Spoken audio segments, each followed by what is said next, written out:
Are plug-in electric vehicles the real thing, or just another pie-in-the-sky idea?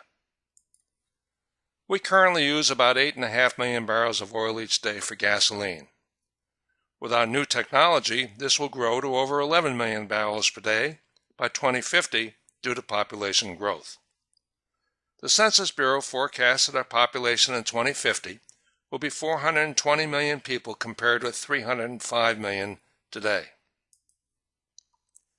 Plug-in hybrid electric vehicles will use lithium-ion batteries being developed for automotive use. If lithium-ion batteries work, as GM and others believe they will, they can be recharged nightly from a household electric outlet in the garage.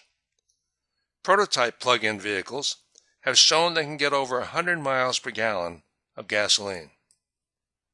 There are two versions of plug-in electric vehicles being developed today.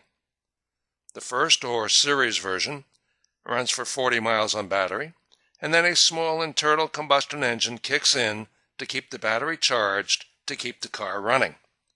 GM's Volt typifies this version. The second, or parallel type, runs on battery power for 40 miles, and then a full-sized internal combustion engine takes over to power the car on gasoline. The modified Prius best typifies this version.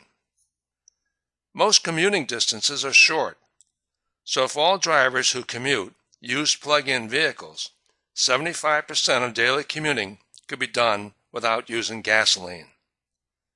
With gasoline mileage of over 100 miles per gallon, the plug-in electric vehicles should be able to impact the amount of oil we use each year. Realistically, though, it could take many years for plug-in electric vehicles to have a dramatic impact on the amount of oil we use.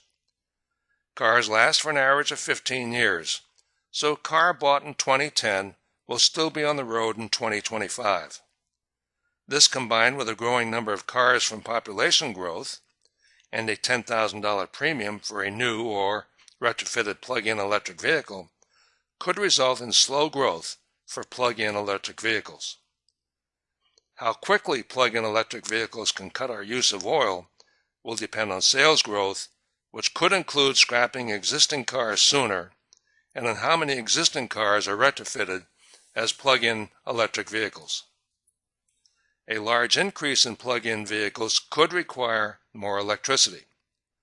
The Pacific Northwest Laboratory estimated that no new generation capacity would be needed if 43% of existing cars were plug-in vehicles where these vehicles were recharged during off-peak hours. However, with population growth, the percentage of plug-in vehicles that can be handled without new generation capacity will drop to around 29% by 2050. Large numbers of plug-in electric vehicles will require new generation capacity sometime in the future, and the amount of new capacity could be large, perhaps requiring more than 80 new 1,000 megawatt coal-fired or nuclear power plants. As a reference, we currently have 104 nuclear power plants operating in the United States, producing 20% of our electricity. To achieve an 80% reduction in gasoline usage, 75% of the cars on the road in 2050 will need to be plug-in vehicles. Our computer projections assume sales of 100,000 plug-in vehicles in 2011, with a 30% annual growth rate thereafter. Vice Chairman Lutz, General Motors' point man for plug-in electric vehicles, forecasts that 1 million plug-in electric vehicles will be coming off the assembly line in 2020, which to some extent supports our projections of 1 million plug-in electric vehicles being sold in 2020. Assuming lithium-ion batteries are successful, it's becoming clear that plug-in electric vehicles can cut oil imports 80%, which is a reduction of over 9 million barrels of estimated oil usage in 2050. There will also be a modest 18% cut in CO2 emissions. Plug-in electric vehicles are the real thing and can dramatically cut our oil imports. However, it will take time and could require a large investment in power plants. For more on energy clarity, please go to YouTube to see our other videos discussing the relationship between oil and electricity, and about biofuels and wind energy. We hope you have found this information useful. Watch for our next presentation that will focus on CO2 emissions.